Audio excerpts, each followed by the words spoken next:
الفاتحة إلى رسول الله ولسان رسول الله وأصحابه رسول الله صلى الله عليه وسلم لأرواح من مشايخنا وأساتذتنا وآبائنا وأمهاتنا وجدادنا وجداتنا وجيراننا وجميع المؤمنين والمؤمنات والمسلمين والمسلمات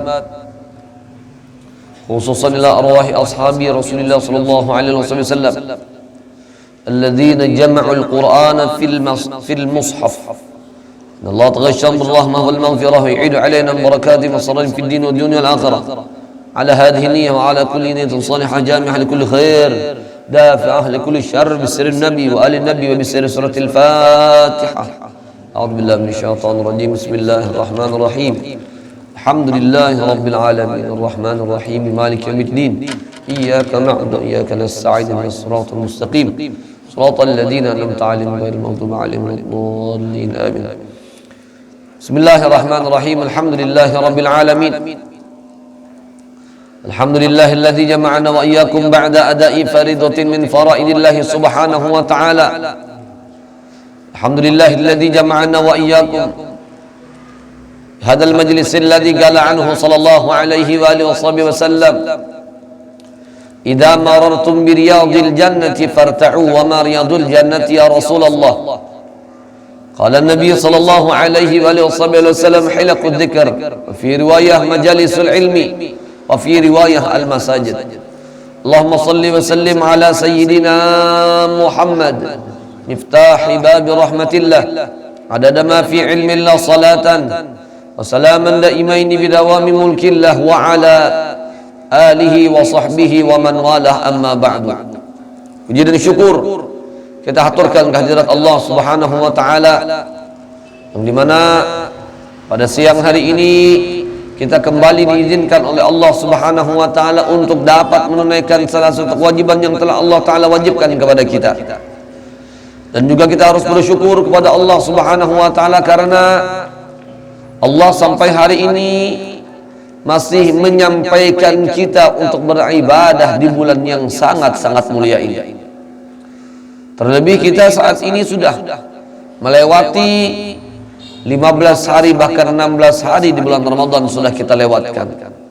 Ini merupakan hari yang ke-17 yang dimana malam tadi begitu semarak di berbagai macam tempat, lebih khusus di daerah kita Kalimantan Selatan, memperingati peringatan nuzulul Quran yang diperingati di situ merupakan sesuatu hal yang seharusnya menjadi motivasi kita sebagai umat muslim untuk terus membaca akan Al-Quran, karena Al-Quran pedoman kita, Al-Quran pegangan kita.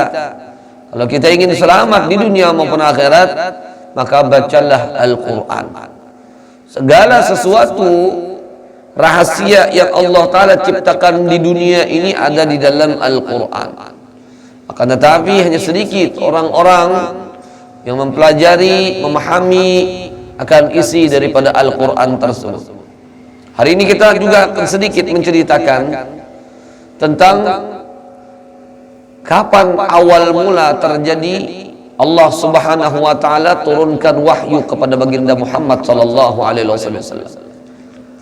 Sebelum itu baginda Muhammad, sebelum beliau menerima wahyu dari Allah Subhanahu wa taala, nabi itu terlebih dahulu sering kali diberikan oleh Allah Subhanahu wa taala ar-ru'ya as-salihah, mimpi-mimpi yang baik. Mimpi baik terus diberikan oleh Allah Ta'ala kepada baginda Muhammad sampai baginda Muhammad siap untuk menerima wahyu dari Allah Subhanahu wa Ta'ala. Barulah ketika baginda Muhammad berumur 40 tahun, baru ketika itu baginda Muhammad sallallahu alaihi wasallam diberikan oleh Allah Subhanahu wa Ta'ala yang namanya wahyu.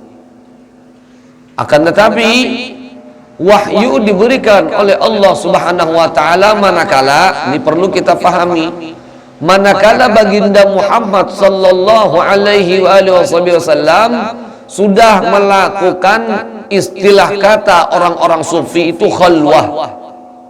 Khalwat dulu. Setelah mencapai khalwat, keberhasilan di dalam khalwat dicapai oleh baginda Muhammad sallallahu alaihi wasallam, baru diberikan anugerah yang sempurna oleh Allah Subhanahu wa taala ketika itu. Makanya terkadang kita sebagai para murid yang memiliki guru, tapi guru mursyid yang disebut dengan guru murabbi, terkadang guru-guru kita tersebut memerintahkan kepada kita, khudil khalwah ayyam, ambil ujar sidin khalwat beberapa hari, beberapa malam. Ulun pernah diceritakan salah seorang guru ulun waktu belajar di Al-Falah, Kiai Haji Abdullah Basya. Beliau ini luar biasa, tawaduknya, rendah dirinya, ya Allah, karena paparakannya lawan kita. Beliau ini yang sering ulun kisahkan, bila berjalannya bertunduk, bila paling menoleh sesekali ke muka, bertunduk di sini berjalan. Kalau kita berjalan kebanyakan angka ininya, kebanyakan betungaknya daripada bertunduknya. Ya Allah, kalau sidin bertunduk luar biasa. Sidin berjalan perlahan, Masya Allah, tabarakallah. Sidin, Tuan Guru Kiai Haji Abdullah Basya itu beliau masih hidup, mudahan Allah panjangkan umur Sidin. Sidin jadi imam sholat zuhur, kalau kada salah zuhur ke asar di sekumpul. Jadi beliau diperintahkan oleh guru sekumpul untuk mengambil khalwat. Nah, ini pulang kehebatannya khalwat guru sekumpul. Sebagian orang khalwat dengan meninggalkan sholat 5 waktu. Ada pula khalwat bahkan Jumat pun mereka sendiri aja di dalam khalwatnya mereka. Tapi guru memerintahkan kepada Kiai Haji Abdullah Basya untuk khalwat, tapi dengan tanpa sekalipun meninggalkan sholat fardu berjamaah. Oh, ini yang luar biasa. Jadi ada orang sepakat, orang tertira yang ketika itu mengawani guru Abdullah Basya untuk menjadi makmum di setiap sholat 5 waktunya, 40 hari khalwatnya. Setiap kali sampai waktu sholat, mundur burit sering di pintangan lawang sembahyang di situ berjamaah, nang makmum di belakang. Jadi tetap di dalam khalwatnya, di dalam masa khalwatnya tetap melaksanakan sholat fardu. Ini orangnya langsung nabi sedang mengawani Kiai Haji Abdullah Basya itu sedang mengisahkan. Jumat dilaksanakan Jumatan turap. Berdua bawa kendaraannya sedang bawa bulik, bawa bulik, masuk khalwat pulang. Ya Allah, ini khalwat luar biasa. Kalau sebagian orang khalwat salat 5 waktunya ada, salat Jumatnya ada, dan bahkan kalam gawi juga. Oh, ini beliau luar biasa. Macam-macam cara khalwat itu. Jadi baginda Muhammad sallallahu alaihi wasallam pun beliau ketika itu diilhamkan oleh Allah Subhanahu wa taala untuk mengambil satu tempat khusus ibadah sidin, yaitu Gua Hira. Gua Hira menjadi tempat pilihan. Kenapa jadi Gua Hira? Karena Gua Hira itu salah satu dari 2 lubangnya itu pas menghadap Ka'bah Al-Musyarrafah, dari atas gua itu kelihatan. Dan oleh karenanya sebenarnya baginda Muhammad beribadah menghadap kiblat, menghadap Ka'bah, tapi dari kejauhan. Salah satu lubangnya menghadap ke Ka'bah Al-Musyarrafah. Khalwat beliau. Baginda Muhammad kena 3 hari, 5 hari, kena sampai seminggu, sampai 10 hari. Terkadang baginda Muhammad yang membawa bekal itu paling gesan jatah berapa hari kawa? 2-3 hari. Nang jatah seminggu, jangan bahasa kita bebasian. Yang kata makanan tuh kerenyaman lagi sudah. Tapi makanya siapa nang kerjaan mantari, dan nang mantari itu nang bini sidin nang kita kisahkan dulu. Khadijatul Kubra tuh mantari bila Nabi Muhammad lewat daripada batasan hari-harinya diantari oleh Khadijah. Jadi baginda Muhammad mengambil khalwat karena ilham dari Allah Subhanahu wa taala. Kemudian singkat cerita, ada di salah satu malam ketika baginda Muhammad sudah mencapai umur 40. Pas ketika itu 17 Ramadan, awal pertama terjadi diturunkannya wahyu oleh Allah Ta'ala kepada baginda Muhammad. Ketika itu Jibril alaihissalam disebutkan oleh sebagian para ulama, ada yang mengatakan Jibril datang dalam bentuk aslinya, ada pula yang mengatakan Jibril dalam bentuk ketika mereka bertemu dengan para manusianya Allah Subhanahu wa taala. Jadi Jibril datang mendatangi Nabi Muhammad karena Jibril aminul wahyi, yang membawa wahyu itu adalah Jibril. Jibril datang, baginda Muhammad terkejut. Baginda Muhammad ini siapa ini? Apa yang dibawanya ini? Masya Allah. Datang pulang orang ini menyuruh Nabi Muhammad sallallahu alaihi wasallam untuk membaca. Sementara Nabi Muhammad kada bisa membaca dan kada bisa menulis. Oleh karenanya gelar Nabi itu ummi. Ummi itu kada bisa membaca, kada bisa menulis. Itu ummi ngarannya. Nah, jadi apa? Ketika itu Jibril datang langsung memanggil Nabi Muhammad, meluk Nabi Muhammad dengan erat.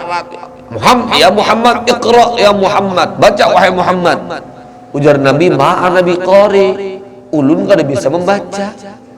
Tambahnya dia guncangi lagi oleh Jibril, iqra ya Muhammad, ma'a Nabi qari, dia baginda Muhammad, ulun kada bisa membaca. Sampai yang ketiga kali, iqra ya Muhammad. Lalu dibacalah oleh baginda Muhammad, digiring oleh Jibril, iqra bismi rabbikal ladzi khalaq, khalaqal insana min 'alaq, iqra wa rabbukal akram alladzi 'allama bil qalam, 'allamal insana ma lam ya'lam. Dari kejadian itu dapat kita ambil petik faedah. Sebodoh-bodohnya kita manusia, sebungul-bungulnya kita manusia, kalau kita mau belajar dipaksa, maka akan kawa kita memahami satu ilmu yang kita pelajari tersebut. Itu pelajaran. Oleh karenanya orang-orang kita, bukan berarti kita memadahi Nabi Muhammad itu bodoh, kada. Itu pelajaran yang dapat kita. Nabi Muhammad itu sempurnanya luar biasa. Kita kadang-kadang sudah mengesahkan kisah baginda Muhammad itu bagaimana keistimewaan yang Allah berikan kepada kita, tapi di situ pelajaran bagi kita orang awam. Jangan belajar sekali, membuka Al-Quran sekali, kada bisa membaca lalu menyerah, sudah kada. Terus berusaha untuk belajar membaca Al-Quran, terus berusaha belajar. Iqra, kalimatnya pulang kalimat pertama yang diturunkan oleh Allah Subhanahu wa taala adalah iqra. Apa arti iqra? Bacalah. Baca artinya orang muslim, kaidah pertama yang Allah turunkan kepada umat Nabi Muhammad ini untuk rajin-rajin membaca. Tapi kalau kita lihat realita orang muslim sekarang, ketinggalan dari orang-orang mata sipit. Karena orang-orang mata sipit itu mereka cangkal membaca. Jadi bila ada sana mata sipit, kira-kira cangkal juga membaca. Jadi metode membaca itu Allah ajarkan untuk umat Islam, tapi umat Islam sendiri yang meninggalkan metode membaca. Suruh akan dia pian kakanakan pian di sekolahan tu nah membaca buku, kata awam terbaca bukunya, membaca ini itu maka ada harapan terbaca. Tapi kalau disuruh menghatiakan video, nah itunya wah ini orang kita berbeda sudah zamannya. Kalau orang-orang dahulu Masya Allah dengan membaca itu merupakan menjadi jendela dunia. Wah ini kada dengan melihat YouTube tuh jendela dunia.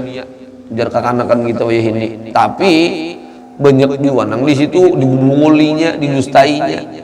Jangan 100% langsung kita tabuk. Berbeda dengan apa yang kita baca. Ini kawan kita ambil referensi. Nah, di dalam kitab ini, halaman ini, nah kitabnya namanya ini. Itu kawan menjadi referensi. Tapi makanya ujar para ulama-ulama kita, jangan sampai kita, wahai para dai, yang menjadi guru kalian itu adalah YouTube atau Google. Syekh Google, Syekh YouTube. Jangan sampai kayak itu, jadi baca kitab yang dibaca. Nah, tapi wah ini guru canggih sudah, kitab kawan dimasukkan dalam HP, ya ada apa-apa, gunakan aja HP, tapi di dalamnya kitab isinya ada apa-apa. Tapi karena itu kitab juga namanya, tapi dalam bentuk digital, itu kan jadi masalah. Artinya orang tuh masih berpegang teguh lawan kitab lain nang kenapa langsung buka di YouTube, di Google aja, nah, ketik langsung keluar. Masya Allah, tabarakallah. Kita nih, coba jepian cari masalah kunut, langsung keluar permasalahan kunut. Tapi pertama kali yang keluar tuh pasti membid'ahkan, bid'ah kunut itu. Nah, itu makanya orang kita itihi dulu apa nang kita buka, yang di kelompok apa, nah itu harus tahu juga. Makanya kalau kita berguru lawan YouTube itu ada kawannya 1000, bukan 1000 lagi, 1.000.001 jenis manusia di situ ada. Nah, jadi ada kawan kita mengambil patokan, makanya harus ada referensi kitabnya itu.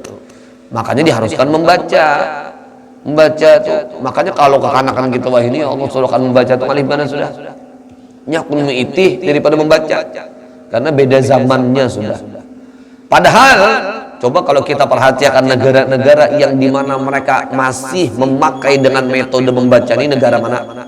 Jepang, Cina, dan ada beberapa negara-negara lain yang masya Allah. Waktu ulun di Yaman dulu tuh kalau bulan puasa ini ada namanya khawatir tuh ada siaran televisi perbandingan antara umat Islam dengan orang kafir, kemajuan Islam. Oh jadi bagus ini, memotivasi kita.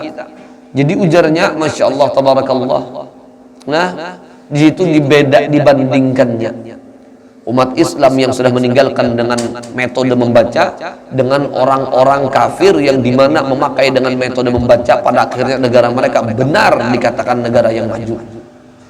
Membacanya pangdua cangkal masya Allah, di bis buku nang dibingkut, di halte bis buku nang dibingkut, di mana-mana di taman-taman buku nang dibingkut.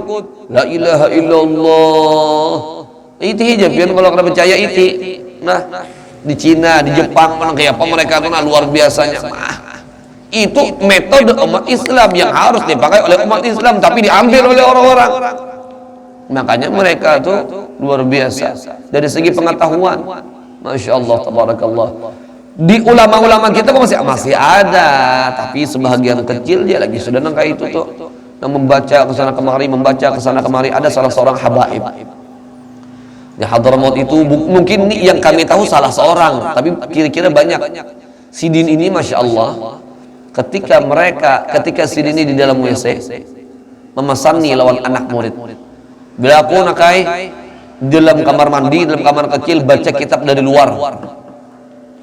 Karena Sidin dasar ketujuh membaca, di mana-mana membaca terus kitab yang dipinggung di sini. Ya Allah, kalau orang kita ini HP.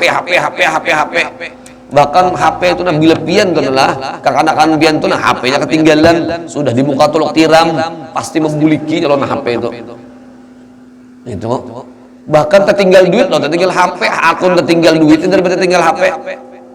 Itu orang gitu ini, masya Allah tabarakallah, HP ini menjadi apa? Penyawaan kedua bagi manusia. La ilaha bahaya banget ini. Nah, jadi napa luar biasa orang yang membiasakan diri membaca itu bagus. Nah, kalau nang Tuhan ini gue kalau lagi sudah membaca di mata kaur, ya kalau tah ngaranya gin Tuhan sudah. Makanya ketika masih anom gunakan waktu itu untuk membaca. Karena awal pertama ayat yang diturunkan oleh Allah Subhanahu wa taala Iqra. Tapi membacanya pulang, nah ini pulang kalau umat Islam membaca dengan Bismi Rabbikal ladzi khalaq, dengan mengucap bismillah, maka setiap yang dibaca ketika itu ada keberkahan dari apa yang dibaca.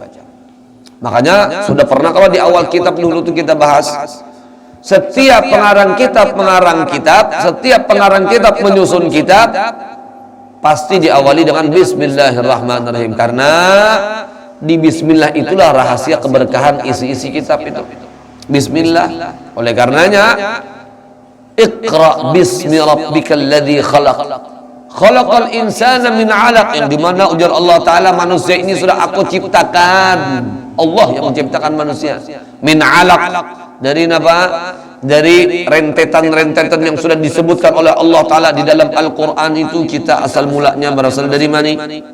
Kemudian menjadi segumpal darah, menjadi segumpal daging, kemudian menjadilah kita, dibentuklah oleh Allah Ta'ala menjadi manusia seperti itu. Alladzi 'allama bil qalam 'allamal insana ma lam ya'lam, yang dimana di situ kita juga diajarkan dan diingatkan oleh Allah Subhanahu wa taala, wahai para manusia, manakala kalian itu menginginkan istilah kata ilmu laduni, maka fa'alaikum bil kitabah, rajin-rajin menulis. Orang yang rajin menulis, maka ia akan diberikan oleh Allah taala ilmu laduni. Gitu. Rajin menulis, rajin membaca itu dasar kebujuran. Setiap pemahaman yang kita fahami dari apa yang kita baca itu luar biasa. Hari ini membaca ayat ini, esok kita baca pulang ayat itu, esoknya kita baca pulang ayat-ayat yang lain-lainnya. Itu setiap kali kita membaca itu ada pemahaman-pemahaman yang baru. Oleh karenanya membaca itu jangan sampai ada istilah kata bosan itu ada. Sama dong kitab-kitab para ulama-ulama kita tuh dari bahari yang dibaca tuh kitab Risalah Jami'ah, kitab apa lagi? Kitab Safinatun Najah, kitab Mukhtasar Jiddan, kitab apa Risalah Jami'ah, kitab Safinatun Najah, Abi Syuja, kemudian naik lagi apa Abi Qasim dan lain-lain sebagainya. Itu rentetan dibaca terus dari bawah naik, kemudian turun pulang, naik pulang. Seperti itu membaca. Bahkan terkadang ada ujar para ulama itu, bila kita membaca satu kitab, hari ini kita baca, selesai kita baca, esok kita baca pulang, ada pemahaman baru yang kita dapatkan dari kitab itu. Esoknya kita baca pulang, ada pula pemahaman yang baru lagi. Itu namanya yang disebut oleh para ulama at-tikrar yu'allimu syattar. Mengulang-ulangi itu sebenarnya mengajari kepada orang-orang yang pandai akan mendapatkan ilmu-ilmu yang baru dari apa yang mereka baca tersebut. Dan oleh karenanya orang kita ini rajin-rajin membaca. Namun kita koler membaca itu kayak apa? La ilaha illallah. Jadi Nabi Muhammad pertama kali menerima wahyu ketika sini umur 40. Takutnya luar biasa, seperti yang ulun ceritakan di cerita Khadijatul Kubra. Nabi Muhammad ketika didatangi oleh Jibril, bulik baginda Muhammad dalam keadaan ketakutan. Siapa yang menjadi penenang baginda Muhammad? Khadijatul Kubra ridwanullah taala alaiha. Kemudian setelah itu dikatakan oleh para ulama-ulama sirah, ulama-ulama sejarah mengatakan setelah pertama kali Nabi Muhammad menerima wahyu, 6 bulan setelahnya akan menerima wahyu lagi. Bingung Nabi Muhammad. Sehingga suatu ketika manakala Nabi Muhammad sallallahu alaihi wasallam sedang diselimuti, ketika itu baginda Muhammad melihat dengan malaikat. Ujar Nabi Muhammad, jalisun 'alal kursi ma baina samai wal ard. Ini malaikat duduk di kursi antara langit lawan bumi, besarnya luar biasa. Gugup Nabi Muhammad takutan, bulik pulang Nabi Muhammad. Minta selimuti pulang lawan Khadijah, zammiluni. Lalu datanglah firman Allah Ta'ala setelah itu, ya ayyuhal muddatsir qum fa'adir. Itu turun ayat tersebut dari ayat pertama sampai ayat kelima dari surah Al-Muddatsir tersebut. Ayat kedua kalinya baginda Muhammad menerima wahyu dari Allah, kemudian setelahnya datang terus ayat-ayat suci Al-Quran kepada baginda Muhammad sallallahu alaihi wasallam. Al-Quran itu kada turun sekaligus, ada. Al-Quran itu turunnya bertahap. Kadang bila ada suatu kejadian turun, bila ada satu kejadian turun, bila ada satu momen turun, bila hanya turun itu. Ada juga dengan tanpa ada sebab momen lalu turun, ada. Bahkan terkadang ada sahabat-sahabat Nabi yang hebat, seperti Umar bin Khattab, Abu Bakar As-Siddiq. Terkadang pendapat-pendapat mereka, manakala mereka mengatakan satu perkataan kepada baginda Muhammad, ya Rasulullah, jakanya seperti ini, jakanya seperti ini, jakanya seperti ini, yang menguatkan pendapat Umar bin Khattab, Allah Ta'ala turunkan ayat Al-Quran sesuai dengan apa yang diinginkan oleh Umar bin Khattab. Jadi banyak Al-Quran itu kalau disebutkan di dalam beberapa kitab itu ada yang mengatakan 20 sampai 40 ayat itu turun sesuai dengan pendapatnya Umar bin Khattab. Saking hebatnya Umar bin Khattab ini. Nah, hebat luar biasa beliau. Oleh karenanya Masya Allah, orang-orang kita ya teruslah baca Al-Quran. Jangan sampai membaca Al-Quran ini sudah merasa cukup dengan sekali hatam, jangan. Itu para ulama-ulama kita ada yang pernah mendengar al-imam, al-alim fulani sekali je menghatamkan Al-Quran, kada pernah. Bahkan 3 hari sekali, seminggu sekali, 10 hari sekali, 15 hari sekali, sebulan sekali itu minimal. Itu mereka para salafun salih, para ulama-ulama kita. Ya Allah, sementara kita nih Bang, ya barang seapa kawannya kita baca-baca. Yang penting ada terus baca, jangan sampai kada dibaca Al-Quran. Al-Quran itu yang akan menggiringkan kita nanti kelak mencapai surganya Allah Subhanahu wa taala. Di samping semalam ada ulun sebutkan satu ayat, satu hadis Nabi yang perlu pula orang-orang kita mengamalkannya. Semalam sore ulun sebutkan ujar Nabi Muhammad sallallahu alaihi wasallam, surah Tabarak hiyal mani'ah min adzabil qabri. Ini bagus kita amalkan. Apa? Nabi Muhammad yang berpadah, Nabi Muhammad yang berpesan, ujar Nabi, bacalah surah Tabarak. Baca surah Tabarak. Karena apa? Hiyal mani'ah min adzabil qabri. Surah Tabarak itu menjadi benteng agar kita tidak mendapat siksa nanti kelak di alam kubur kita. Nah, makanya bagus itu dibaca. Apalagi bagi orang-orang yang sudah tua, yang ya surah Tabarak itu kada banyak-banyak juga ayatnya, 30 ayat ya. Pian baca paling 5 menit, 10 menit. Amun pian terus melazimi membacanya 5 menitnya pian tuntung aja tak surah Tabarak tak. Setiap malam pian baca, keistimewaannya luar biasa. Sudah pernah ulun sebutkan di sini. Makanya ujar kami, para ulama kami itu mengaturkan surah Tabarak itu setelah salat Isya. Baca surah Tabarak itu bagus, luar biasa untuk kita amalkan di dalam keseharianan kita. Kemudian banyak lagi surah-surah yang memiliki keistimewaan. Minimal surah-surah yang memiliki keistimewaan itu yang selalu kita ulangi di dalam setiap hari dan minggu-minggu kita. Ada yang seminggu sekali seperti surah Al-Kahfi, surah Ad-Dukhan dan lain-lain sebagainya. Ada surah-surah yang harian yang perlu kita ulangi, Yasin, Waqiah, Tabarak, Al-Ikhlas, Al-Falaq, An-Nas dan lain-lain sebagainya. Jadi macam-macam surah yang orang-orang kita yang mudah-mudahan kada kawa membaca Al-Quran sebijian, barang ada yang selalu kita ulang-ulangi daripada bacaan Al-Quran tersebut. Mudah-mudahan apa yang kita dengarkan saat ini menjadi motivasi kita untuk terus tetap semangat di dalam membaca Al-Quran. Sekali hatam bukan berarti sudah cukup, kada. Teruslah baca Al-Quran dimanapun kita berada, kapanpun kita. Dan pokoknya Al-Quran itu jangan sampai berpisah lawan kita. Nang kaya apa caranya? Oleh karenanya, seperti mana kekanakan kita wayah ini kada mau berpisah lawan HP, nang kaya apa kita menjadikan diri kita ini kada mau berpisah lawan Al-Quran. Kayak itu. Mudah-mudahan kita termasuk orang-orang yang beruntung dunia dan akhirat. Amin. Allahumma amin. Bismillah Nabi wa ali Nabi Al-Fatihah. A'udzu billahi minasyaitonir rajim. Alhamdulillah rabbil alamin.